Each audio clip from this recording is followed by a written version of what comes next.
recording. So.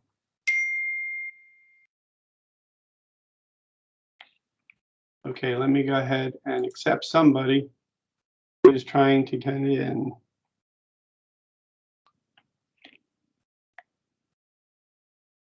Okay, Nikki, you're in. All right, so everybody's here. We've started the recording for today, and we're going to go straight to the PowerPoint.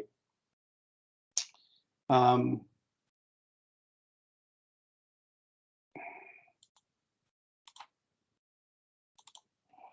opening it up now, and the purpose of the very first Teams meeting for the semester is to help you get off to a good start,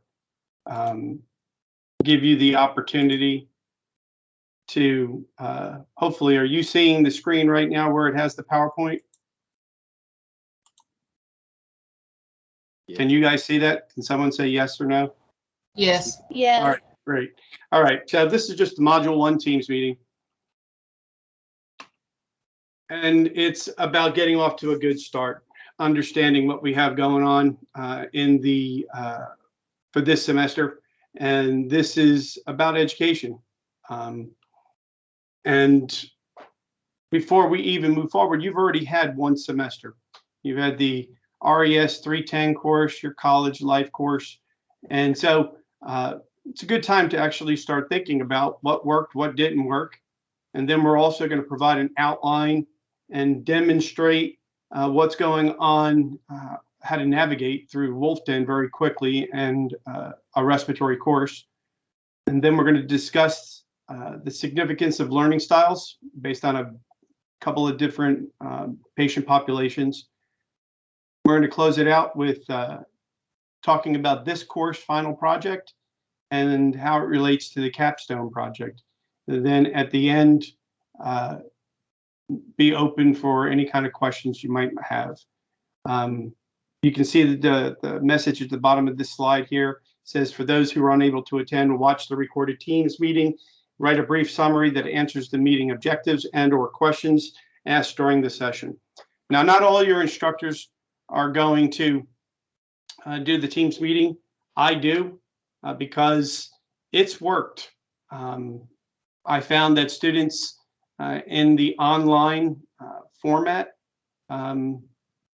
sometimes feel lost, especially in the very beginning when they're trying to figure out what do I need to do? Where do I need to go? And I know that from personal experience, because that's what I felt when I was taking online classes, going back from another master's. So we're just going to cover each of the slides. First, we're going to look at start well and finish well. What worked well for you last semester? You know, what did you do? What things that or routines did you have that worked for you? What didn't work for you? And then we're going to talk about why, and then what can you do to improve. So I want to open it up to the floor. I need you guys, because I know it worked well for me and what didn't work well for me. And I'm trying to make the adjustments, especially in the online college world. So let me go ahead and ask you guys, what worked well for you? The resource helped me, like going there and looking to see how the APA format is for our papers. So that worked well for you? Yeah, like seeing like a example, I guess. Uh-huh. So that's what worked for me. Excellent.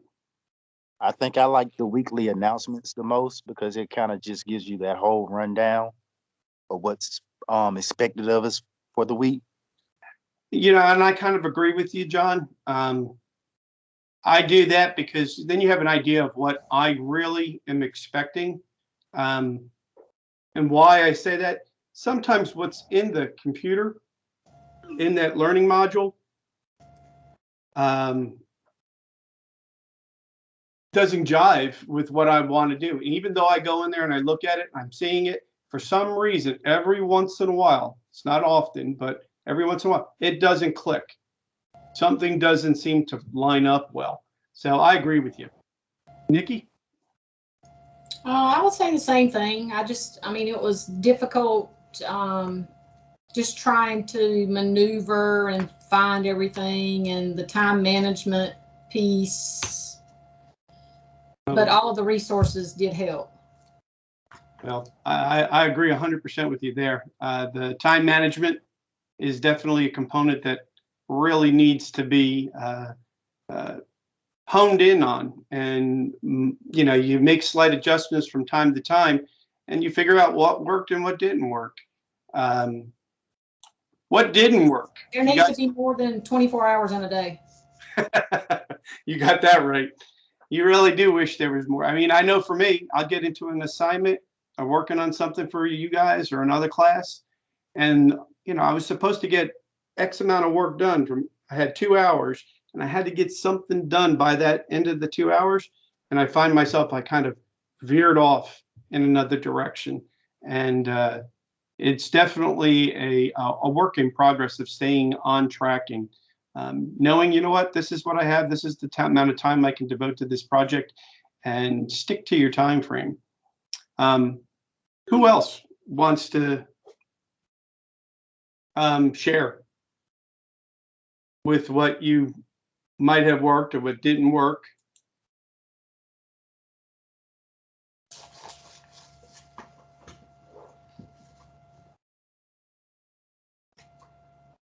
I think the only thing I didn't find useful is the chat function, because somebody has to actually be on there with you when you're actually writing.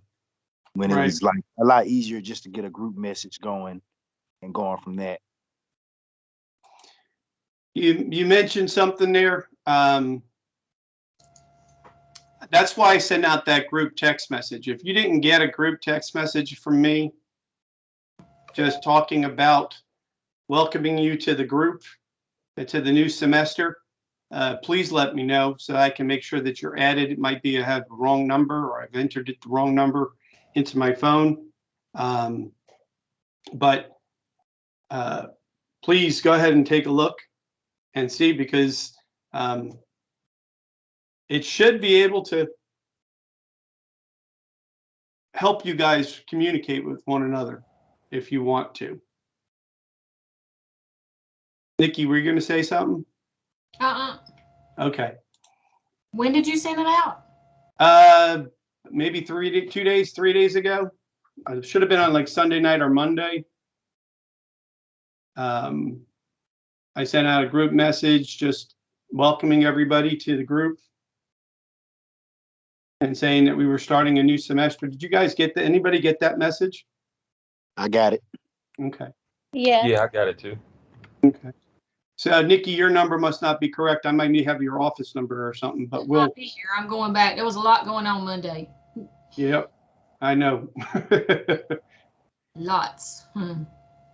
Well, we want to make sure that you guys have the opportunity to communicate with one another, and that format, texting, might work. You know, toyed with the idea of doing a chat room, but like you did mention, John, need somebody else in there at the same time. You might want to discuss with one another the times that you are working on assignments, which days of the week, or you set up a time where, you know what, you can tell the group that you're going to be available on Wednesdays at 9 o'clock at night or something like that, or 7 o'clock in the morning, whatever it is. And you can see maybe there's somebody else in the class who wants to also be available during that time. But this picture here, forget the mistakes and remember the lesson, because everything that we go through, you know, every opportunity, every day that you go to work, every day that you participate in something, you can learn from the good and also from the not so good. What worked, what didn't work, and take that as a lesson. If you didn't finish the semester the way you wanted, then how can you make it work better for you? Got somebody trying to get back into the lobby, so I apologize.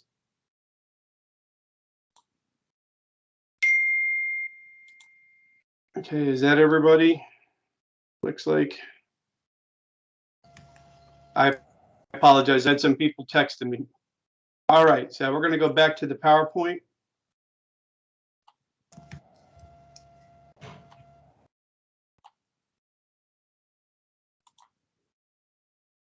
Okay, and let me see if I can drag that down.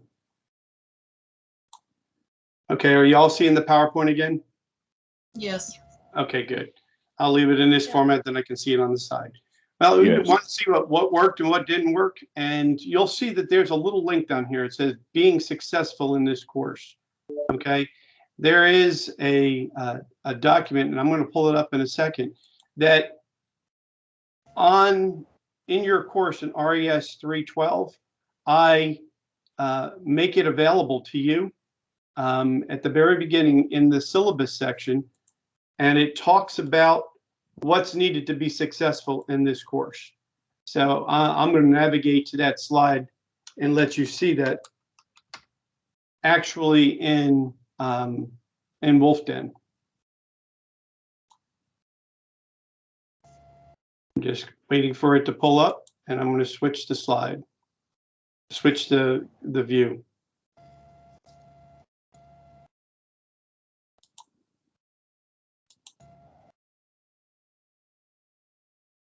As I'm waiting for that to pull up, because for some reason it's very slow, we're going to go ahead and move on to the next slide.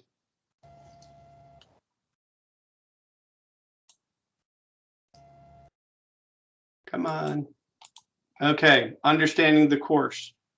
In order to understand the course, you need to be able to know what the course is about, what are the expectations, what are the course tools, and how do we communicate with one another. This is intended to be more of a review, not an in-depth lesson this time, but I think it'll be helpful for you to be able to understand and know what I think you're required to do. We're going to look at the syllabus. We're going to take a look at some of the expectations. I'm going to show you some of the course tools. And then, of course, you see the communication, email, office hours, and text messaging. Email, of course, you know that. You can email me, normally either me or Dr. J. There's also a new instructor who's going to be working with us, Mandy. Between the three of us, we'll be checking our email at least every 24 to 48 hours. Office hours, they're listed. Each of the faculty members has a designated time in which they are going to be in front of their computer or in their office. Currently, mine is Monday and Wednesdays. I'm in front of my computer by about 7:30 in the morning until 12 o'clock, in which I teach in-person classes until about 3:15. Then after that, I'm back in my office for about another half hour to an hour, and then I head home. But that's both Monday and Wednesday. I'm going to go ahead and look at switching views now and seeing if I can get you to see. Now, are you seeing my my screen where it says Wolf Den RES 312 now? Yes. Okay, great. Yes. Thanks. I can make sure I'm in the student view. And this is what you log into. When you get into the course, this is what you see. Okay, this here, this is the latest news and announcements. Okay, and I can see we're at 2 p.m. It should have been 12 p.m. I apologize for that. Nikki, you were right. I did put 2. But you read the post. If there's something due in the next event, here's your discussion due date. It's telling you when it's due. You can read through here. You can also scroll down. You can go through the calendar of what assignments are due. And then you can see any of the news or discussions that we've already had in place. I mentioned to you about the syllabus. If you go to the syllabus on the left-hand side here, and you click on it, you will see that you have the RES 312 Fall 2021 syllabus for this course, and you see my name. And then there's also something called being successful in this course. You scroll down a little bit more, you see it's a link, and it also goes through the course syllabus. The course syllabus is an extremely important part. It's like a contract between you and the instructor and the college. You know, you take a course because you're supposed to, because you want to get this degree or credentials, but what is the course about? And that's what this is. This course will review the basic processes of education. Topics will include learning styles, developing objectives, teaching methods, questioning and problem-solving methods, characteristics and roles of the clinical instructor, and the use of appropriate evaluation instruments. So that's what we're looking at. That's what the course is supposed to show you or describe over the next 7.5 weeks. You can see it says asynchronous. It means online. And I do this kind of a hybrid, but it's not mandatory. These Teams meetings, definitely like to see you here on the 1st and then also on the 6th. But if you can't, that's fine. You know, you watch the video and then you upload a summary and you tell me if you have questions. There's the online format supposed to work around your schedule. But if you feel that you're kind of lost, or if you feel that you feel disconnected, you need something more structured, which a lot of students have told me that they needed, this format kind of helps you make sure. I know I'll see the professor or the instructor on the 1st week. I'll see them on the 3rd week, and I'll see them on the 6th week. At least 3 times, you know for a fact you're going to see me or have access to me face to face like this. If you go down, you can see this is where my office is, 205 in Keller Hall, and there are my numbers. Scroll down a little bit further, a lot of other stuff that you have here. You have the student learning outcomes and the program learning outcomes. We're going to be talking about learning outcomes. It's almost like your patient care outcomes in the hospital. It talks about the instructional methods, how your grades are going to be distributed. You know, what are you responsible for? Well, you can see online discussions, 25% of your grade. Your final course project is 25% of your grade. Activity papers are only 20%. Okay, quizzes 15%, and then your Teams meetings are 15%. So a lot of it's dealing with understanding those tools, which we're going to be identifying. And then you go down a little bit further, and it talks about the final project. Each module during the week, we're going to talk about builds towards a final summative. And those final summative are going to be part of the Capstone Project for RES 410, your last course. Each week, you're going to have a breakdown. It's going to talk about what are the assignments for module 1, 2, 3, 4, all the way through the very final week. And then activities, learning styles, the books that we're going to be using. Sometimes we ask you to purchase something, sometimes we don't. And you go from week to week, going through the course. And it allows you as a student to see what the instructor is requiring. And then if you have an understanding of what the requirements are, you have a better chance of actually doing well in the course. This document, being successful in the course, you have to open it that way. And then I'm going to switch to that document when it opens, because I know you can't see it.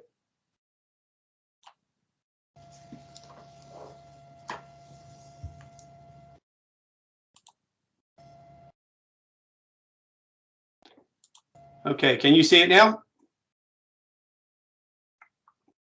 Hopefully. Yes. Being successful, this document talks about getting a format, a structured routine, okay? Because I want you to be successful in the course. If you're not successful, then I'm not successful. And I really believe once you understand what the purpose is, and then how are you going to get there and what the expectations are, you're going to do so much better in the course. You're not going to have as much frustration. And then what tools are available to help you along the way. And that's what this Teams meeting's about. I tell you, I think you should log in at least 3 times per week. I know that this is not your only job and your only responsibility in life, but based on it being in an accelerated format, it's still supposed to be a 15-week course. We're cramming it in 7.5 weeks because this is an accelerated program. So there's a little bit more required from you each week because you're doing 2 courses, double the work in half the time. And so log in at least 3 times. I would think Monday or Tuesday, go ahead and check your email. Okay. Check your email. Check news and announcements, see what's going on. Okay. Monday by 3 o'clock, I post something in news and announcements to let you know what is on the agenda for this week. Then by Wednesday or Thursday, you're going to check your email again. You're going to go ahead and do your discussion post, your initial 200 words. If you're using information that you were unfamiliar with, then you're going to provide a reference at the bottom. I want you to do that too, because once you've made your post, if your fellow classmates also make their post and put their references in there, sometimes you can share those references amongst yourselves, and you could use somebody else's reference maybe for your activity paper if you have an activity paper, so you don't have to do as much research. It's not wrong. You just went ahead, you looked at it, and you applied it to your work, not their words, but what you saw in the article or the piece that somebody else used for their discussion post. And then Friday, Saturday, or Sunday, not all 3 days. Pick one. You know, maybe you like Friday nights off and Saturday you're going to do. Maybe you like Saturdays off and you're going to make sure you tackle this a little bit on Friday. Maybe you're a Sunday person, whatever it is, but you're going to check your email. You're going to go ahead and make your second post, your two response post. Alan, I'm actually staffing, so we've got to wrap a response, but I'll be right back. Okay, thank you. So then what you need to do is, do the 2 posts, 100 words apiece, only on the 2 initial, 2 response posts. After that, it could be 10 words. It could be 5 words. I don't care. And that really is just a word limit to make it somewhat substantial. And then you either have to submit your activity paper using Turnitin or complete the quiz. You go down a little bit further, the course syllabus, understanding it. Why is it important? It tells you a little bit more about that. Time commitment talks about that. Contacting me, I talked about that already. Office availability, and then Wolfden email. Now, I'm thinking probably a lot of y'all didn't even know that document was there. Is that a fair statement? Yes. Okay. Yes. Yeah, definitely. So Found it. you found it? Yeah, during the first module, I actually went through the syllabus and actually looked for this stuff and saw it. Excellent. And that's what I want to make sure that everybody else is doing, to see the different tools that are available to you so that you,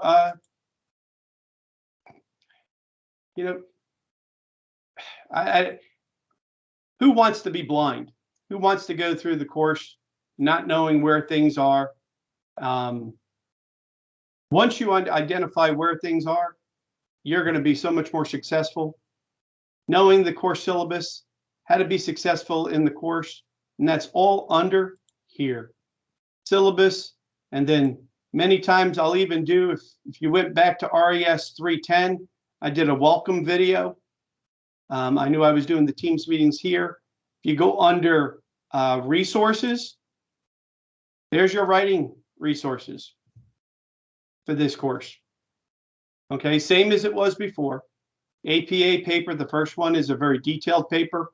Second one is the rubric, not the rubric, this is a Word document. Actually, I have to upload the actual Word document so you can use it as a template. And then videos, those are MP4 files. How to create the title page, Grammarly demo, Cite Fast demo. Make sure you do a visual inspection of your paper. and then a basic activity rubric. Now, I do want to ask, and I really need some, for y'all to be honest. Has anybody been doing their activity papers on their phone and then submitting from their phone? No. Okay. If you choose that method, I really do believe what ends up happening is it changes the format, and sometimes it's just one huge long paragraph.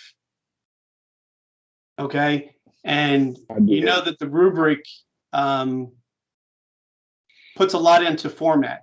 There's about 10 or 15 points just in format, and I just want you to be aware of that. If you're stuck doing that, that's the best you can do. Send me a message. Let me know.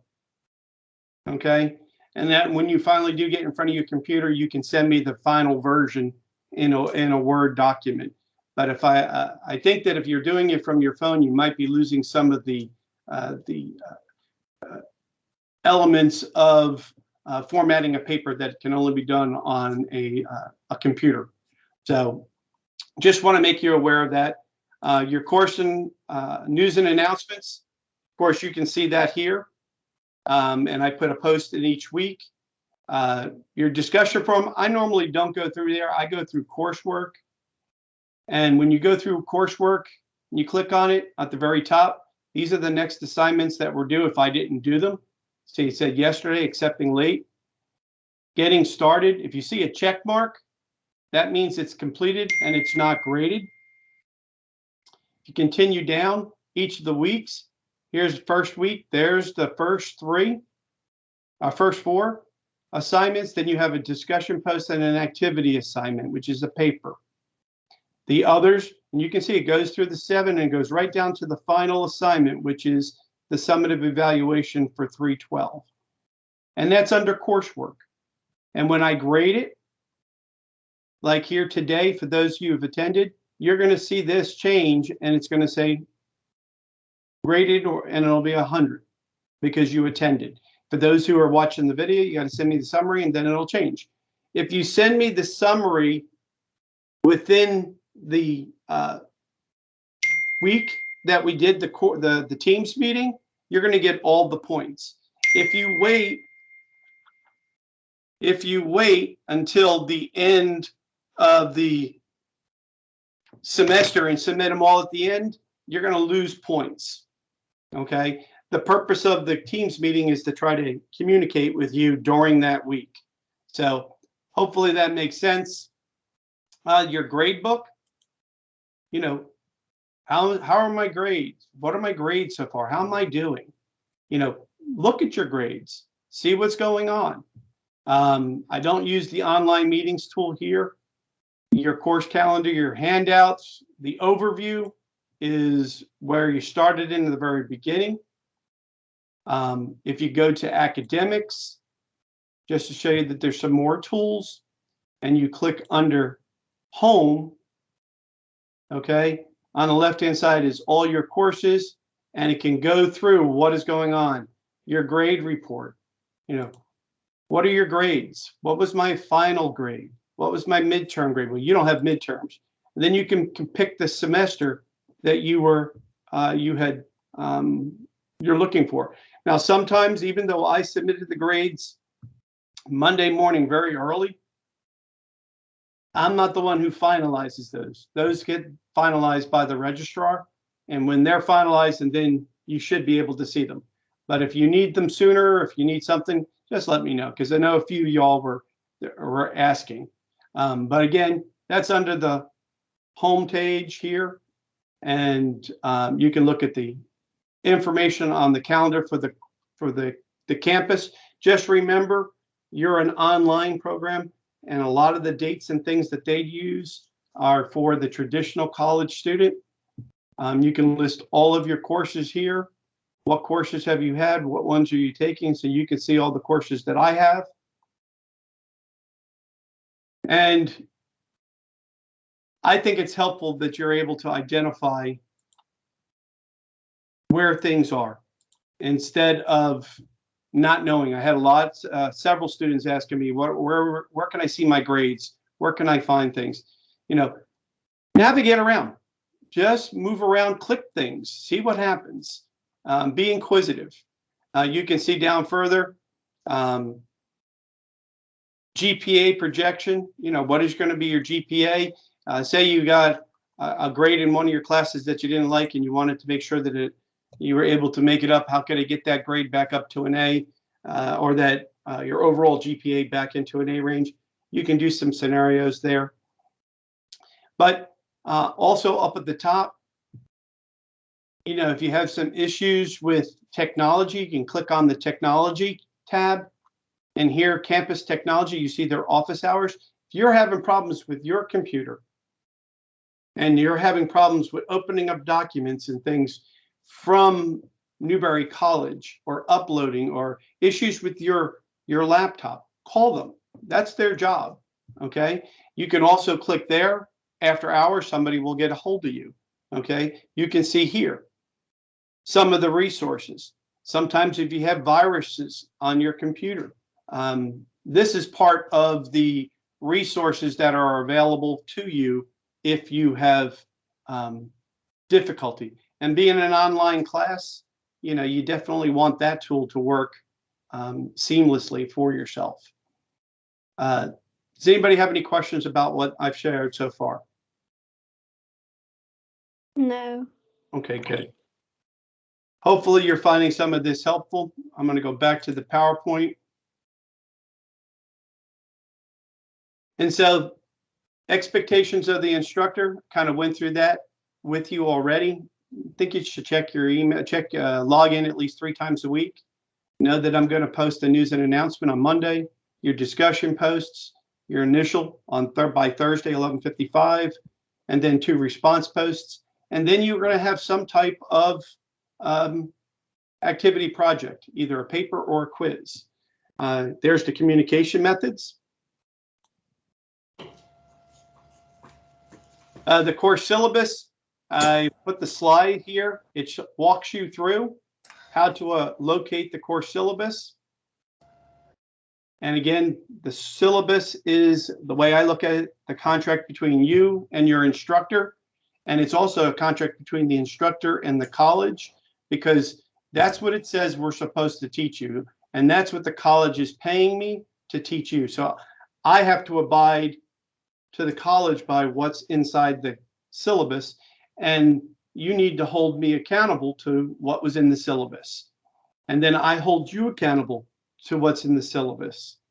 And that's a give and take. That's a mutual relationship where both parties are working together to come out with a positive outcome. The format's a 7.5-week semester. We use discussion forum and for our communications. Here's our assignments. And then the due dates, Thursday and Sunday. Okay. If you're going to be late on something, just send me an email. I'll work with you. Course tools, make sure you know how to use all of the course tools. Do you know how to navigate through Wolfden? Can you send emails? You have my telephone number, 843-319-9510. Send me a text. You know my office hours. Okay. You also know that I'll respond to you at different times throughout the day if you have questions, or in the evening. And then Teams meetings, first week, third or fourth week, and then the 6th week. Know where news and announcements are. It's really important. That's where I'm going to post something, definitely on Mondays. Know how to do your discussion forums, your activity papers, your activity quiz, and know the office times. So that's kind of just an overview for Wolfden. And now I want to go ahead and jump into what we're talking about this week. And as you can see here, it's talking about the learning styles. I don't need to read to you what's on the slide there, but tell me, as a student yourself, what kind of learning styles have benefited you the most? How do you learn in the best way?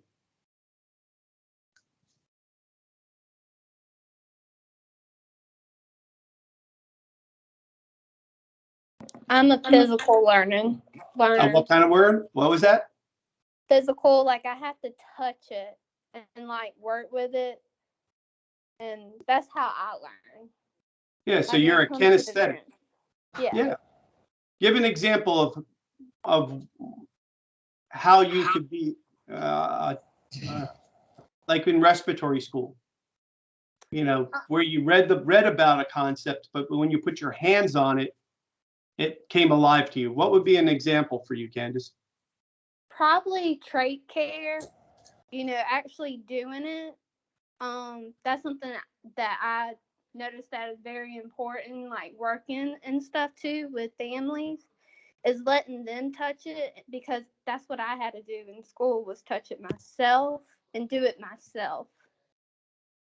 And for a lot of people, that is definitely one of the most effective tools for learning, the hands-on kinesthetic component. Who else?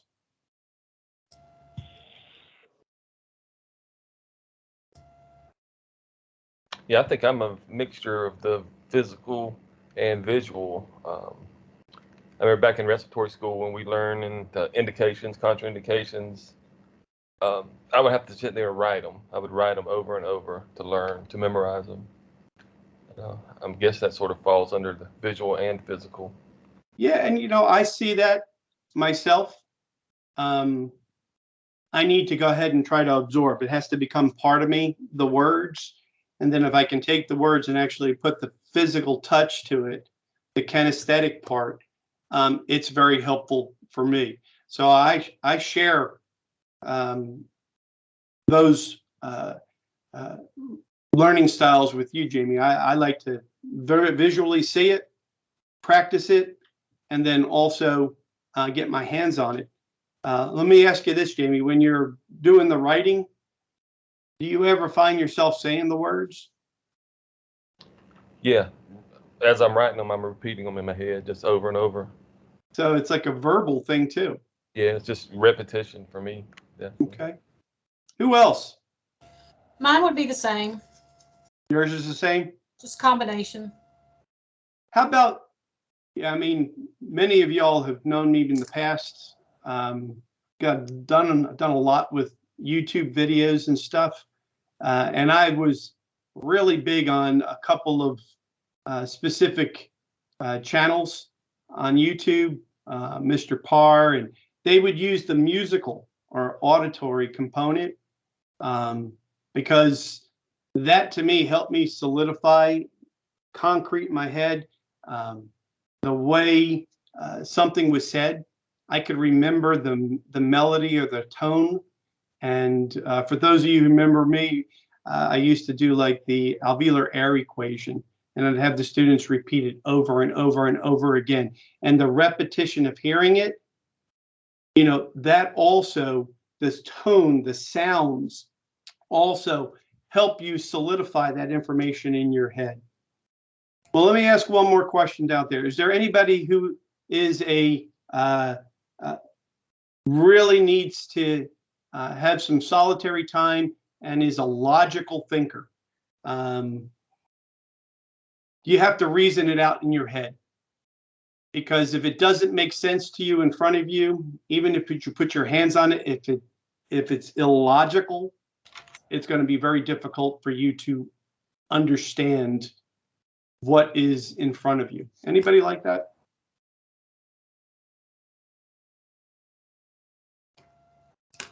Not me. There are some people that are very concrete thinkers. They need to have things in order. If you're mapping out steps 1, 2, 3, 4, and 5, and you go 1, 2, 3, and then you go to 5, and you've left out 4, even though it was just a miscount, there are still the 5 steps because it went to 6 by accident for some reason. That miscount, that missing 4, or the mislabeling, for some people can be a deal breaker. They've lost. Kind of even like my news and announcements post today. When it said 2 p.m. instead of 12 p.m. Okay. Some people might have real difficult time with that. Others, you know what? That doesn't make sense. I'm going to go ahead and check. He sent the Teams meeting out. It said 12 o'clock. You know, all these things. A very logical thinker might have difficulty processing anything further because they no longer trust the source because of the mistakes. Well, this row over here, it says combination. I think that we all have kind of identified that we probably are, we learn the best when we combine multiple areas here. For the kinesthetic, hands-on, verbal, visual, you know, it's important. Well, let's look at the different patient populations. How is it different for the patients that you deal with? You know, for the adult patient versus the pediatric patient. Anybody here working in peds or neonatal? Or maybe you have to do pediatric patients at your facility. It's not a designated children's hospital. Does anybody have to do that? We have kids, but I mean, it's not as much because we're not a children's hospital. We're just a small hospital. Right. But So when I tell the children to, you know, to explain how to take an inhaler, I have to kind of teach them differently than I would an adult. and why is that? That's exactly what I'm talking about. Why do you have to look at now adapting the learning approach, your teaching approach to the student based on their age and their cognitive ability so that they can learn? I guess because their little brains just don't understand it like an adult brain. Like, you can't just say suck in. You have to tell them how to suck in. Like, seal your lips around the spacer and take in a good deep breath and suck in as hard as you can. I mean, you just have to, I guess, explain it a little bit differently. Does anybody want to add to that?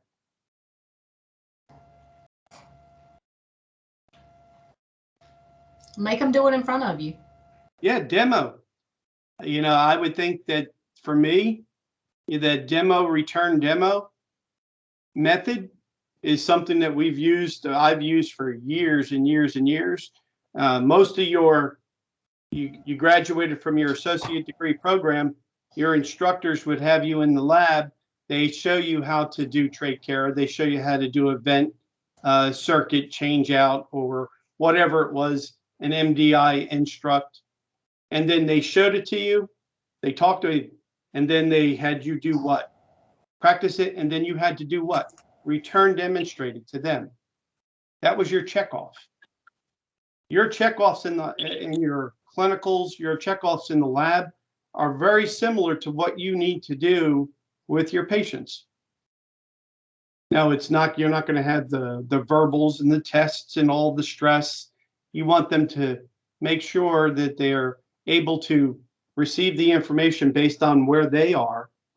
And then how do you assess it? How do you make sure that what you've now presented to them has been received?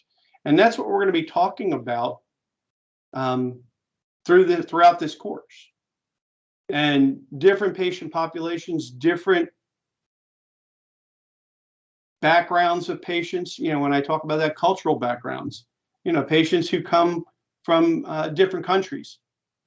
You know, if you're going in to do an incentive spirometry instruct on a patient and you looked at their chart and they come from Mexico, okay, and you're explaining what they're supposed to do with the IS, and they're just going like this with their head up and down, and they're saying yes, yes, yes, yes, but they're not really giving you real feedback. How do you know that it was really received? You know, we want to make sure what you're asking the patient to do is actually being received. and we look at these here, these learning styles, which are a little bit different, you need to incorporate those to ensure that it's being learned. And then at the end, there has to be some type of assessment component so that you can verify that the patient really did hear you and learn, because they're going to have to do that at home. Does that make sense? Mhm. Okay, and the final slide for today is just going to be talking about the course project and the Capstone project. All of your course final projects will equal your Capstone project. It's not a perfect formula, but the topic you chose last semester for RES 310, maybe you're going to do it on pulmonary fibrosis. Maybe it's on COPD. Maybe you want to do something on a pediatric patient. Whatever you chose, that topic will be a running theme through all of the courses throughout the semester. Throughout the your time here at Newberry College. So for RES 310, 312, 314, for RES 321, 330, 333, 331, 333, 401, 402, 403, and then 410.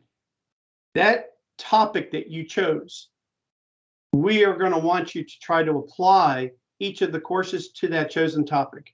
So we would like you to try to use your time here at Newberry College and these courses to either increase your bedside knowledge and your clinical capabilities, or possibly even help you with a project that you're at work, that you might use at work or at your facility to help things improve.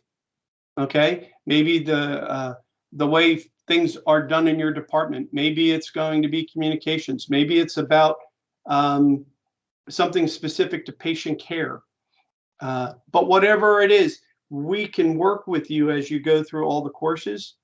And that capstone topic that you're talking about, you're going to apply it to each of the final projects. And then when you get to final RES 410 course, you'll work with Dr. Allewine and you'll help bring it all together. So that final capstone course, you would have had all of your references, all of your research for the most part done, and you would have pulled from each of the courses information to put together your final capstone project.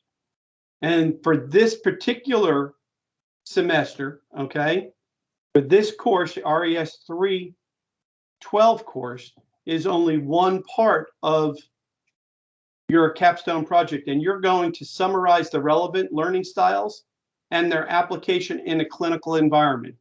So maybe it's like Candace said, trach care. She wants to work on patients with tracheostomies, okay, and teaching trach care to family members. So that's her scenario, and then she's going to include the learning styles for that particular scenario. Develop objectives.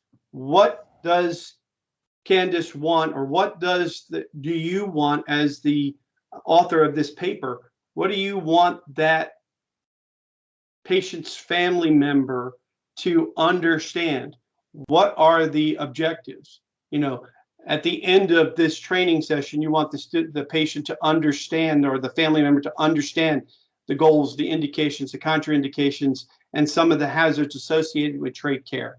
And then you're going to have a physical component where they need to be able to demonstrate the ability to suction the patient, or demonstrate the ability to clean the trach effectively. And maybe there's a written component to it. I don't know, but you're going to outline, and then you're going to develop those objectives. You're going to tell me about how would you teach? What would be the teaching methods? What would be the learning styles? Tell me about the characteristics for that teaching component. And then what role would you play as the clinical instructor in that process? And then the last thing for this course's final project will be, after you've done all of that, how do you assess that the learning has actually taken place? That's going to be the important. How do you know that the learning has actually taken place? Does that make sense? Yes. Okay, so I wanted you to see it on the front end early on. Our objectives again for this Teams meeting was to talk about getting off to a good start, learning what we've done in the past, provide an outline, the demonstration, working through Wolfden. We did that. We talked about the learning objectives, course projection, project, and capstone project. Does anybody have any questions? No. Okay, so now everybody who's attended today, you don't have to worry about doing a summary. Okay, there's not the two parts. Okay, I go in, I put the grade in of 100 for you today. You're present. For those who are watching the video, you need to go ahead and write up a summary and then submit it using Turnitin. I'm also going to extend something, an invitation. And if you would like to go or to attend this, just please let me know. Next week on the October 27th, I have two guest speakers.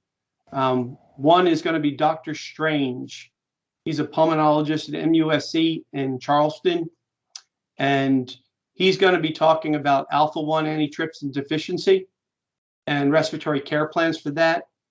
If you would like, you're going to see the video. I'm recording it.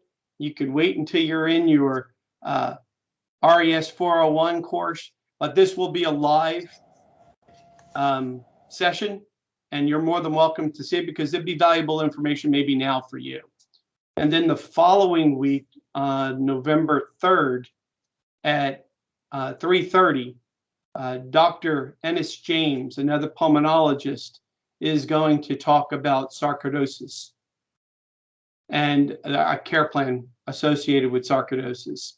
A lot of times you see patients who are misdiagnosed. They're treated for like COPD without an official diagnosis. And without having the clinical capabilities of identifying some of those clinical manifestations that are associated with sarcoidosis, you might miss it. And patients would then be receiving treatments they don't need to receive or improper treatments. And the same thing with A1A, the alpha antitrypsin. Looking at some of the research that's being done with the biomarkers and making sure that patients are properly assessed. He's going to talk about that, and he's going to talk about how everybody who's had a diagnosis of COPD should probably have that bioassessment done to make sure that you're tailoring the treatment plan for the patient appropriately. So you do not have to go, but if you'd like to attend, I can go ahead and make sure you get the link to our meeting. If not, you'll be watching the video in RES 401. If there are no questions, I appreciate everybody's time and patience today. I look forward to seeing you in Wolfden. And if I can help you in any way, please let me know. Thank you. Oh, before everybody goes, I just do want to call out Nikki. I was at your facility about a week or so, maybe 2 weeks ago. And we spent a couple of hours in your department. I helped you with some of the format and stuff. Phenomenal paper. Her last paper was unbelievable. And I've also done it up in Lexington. I'm going down to Orangeburg. I'm welcome. I'm more than willing to come to your facilities. Not the guys who are in Atlanta, but when you're back in South Carolina, I'll be glad to do that. So please let me know if you'd like me to come visit. Hope you all have a great week. Thank you. Thank you. Thank you. Thank you. See you guys later.